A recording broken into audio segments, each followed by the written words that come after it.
നമ്മുടെ എല്ലാവരുടെയും പ്രശ്നമാണ്. ഇപ്പൊ കൊച്ചു കുട്ടികൾ മുതൽ ഒരു ഏജ്ഡ് ആയിട്ടുള്ള എല്ലാവർക്കും കൊച്ചു പ്രായത്തിൽ തന്നെ മുടി നിരക്കുക, മുടി കൊഴിയുക, മുടിയുടെ എല്ലാ പ്രോബ്ലം ഉണ്ട് എല്ലാവർക്കും, ഇപ്പോൾ ഓൾമോസ്റ്റ് എല്ലാവർക്കും.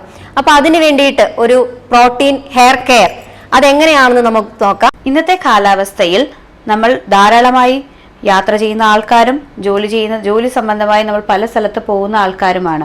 വെള്ളത്തിന്റെയും കാലാവസ്ഥയെയും മാറ്റം കാരണം നമ്മുടെ മുടി കൊഴിയുന്നത് സ്വാഭാവികമായി കണ്ടുവരുന്ന ഒന്നാണ്. അതിനായിട്ടാണ് ഇന്ന് നമ്മൾ ചെയ്യുന്നത് പ്രോട്ടീൻ ട്രീറ്റ്മെന്റ്. പ്രോട്ടീൻ മുടിക്ക് വളരെ ആവശ്യമായ ഒരു ഘടകമാണ്.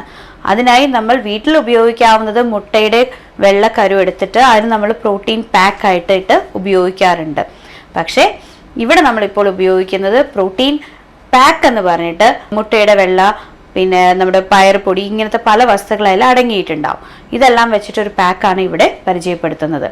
അതിന് ആദ്യമായി നമ്മൾ മുടി നന്നായി കഴുകിയെടുക്കുക.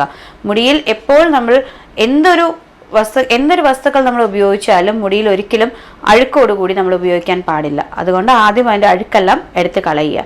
മുടി നന്നായി വാഷ് ചെയ്തിട്ട് അതിനുശേഷം പ്രോട്ടീൻ പാക്ക് തലയിൽ തേച്ച് മസാജ് ചെയ്യേണ്ടത് വളരെയധികം നിർബന്ധമാണ്.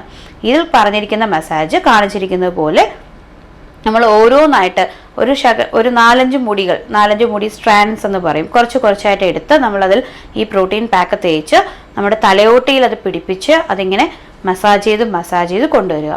മസാജ് ചെയ്തതിന് ശേഷം ഇതൊന്ന് പിടിക്കാനായി അകത്തോട്ട് നമ്മളിപ്പോൾ മസാജ് ചെയ്യുന്നത് കൊണ്ട് മുടിയുടെ ഓരോ സുഷിരങ്ങൾ നമ്മൾ തുറന്നു വിടുകയാണ് ചെയ്യുന്നത്, പോഴ്സ് ഓപ്പൺ ആണ് ചെയ്യുന്നത്. അതിനുശേഷം അതിൻ്റെ അകത്തോട്ട് ഇത് ഇറങ്ങിച്ചെല്ലും. എന്നിട്ട് അതിൻ്റെ അകത്തുള്ള ഡേർട്ട്സോ അങ്ങനെ എന്തെങ്കിലും പുറത്തു വരാനായി നമ്മൾ സ്റ്റീം ചെയ്യാറുണ്ട്. സ്റ്റീം ചെയ്യുന്നത് തലയ്ക്ക് നമ്മളിപ്പോൾ മസാജ് ചെയ്തിരിക്കുന്നത് കുറച്ചുകൂടി ബലപ്പെടുത്താൻ വേണ്ടിയിട്ടാണ് സ്റ്റീം ഉപയോഗിക്കുന്നത്. മുടി കൊഴിച്ചിലുണ്ടെന്നുണ്ടെങ്കിൽ യാതൊരു കാരണവശാലും സ്റ്റീമർ ഉപയോഗിക്കാൻ പാടുള്ളതല്ല. മുടി കൂടുതലായി കൊഴിയുകയേ ചെയ്യുകയുള്ളൂ. മുടി കൊഴിച്ചില്ലാത്ത മുടിക്ക് നമുക്ക് സ്റ്റീമർ ഉപയോഗിക്കാം. ഈ പ്രോട്ടീൻ ട്രീറ്റ്മെൻറ്റ് കൊച്ചു കുട്ടികൾ മുതൽ പ്രായമായ ആൾക്കാർ വരെ ഉപയോഗിക്കാം. അതിനാണ് നമ്മളിവിടെ കുറച്ച് പ്രായമായ ഒരു വ്യക്തിക്കാണ് നമ്മൾ ഈ ട്രീറ്റ്മെൻറ്റ് ഇവിടെ ചെയ്യുന്നത്. ഇപ്പോൾ നമ്മൾ ചെയ്തത് സ്റ്റീമറാണ്. സ്റ്റീമർ എടുത്തതിന് ശേഷം മുടി തിരിച്ചും നന്നായി വാഷ് ചെയ്ത്, ഷാംപൂ വാഷാണ്. ഷാംപൂ ഒരിക്കലും നമ്മൾ ഡയറക്റ്റായിട്ട് അപ്ലൈ ചെയ്യരുത്.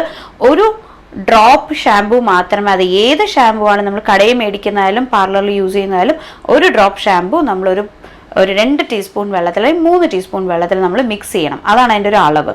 അപ്പോൾ കുറച്ചെടുത്തു, നമ്മൾ 1 സ്പൂൺ ഷാംപൂ എടുത്തു, ഒരു 1/2 കപ്പ് വെള്ളത്തിൽ നമ്മളത് കലക്കി അത് തലയിൽ നന്നായി തേച്ച് കഴുകി വൃത്തിയാക്കുക.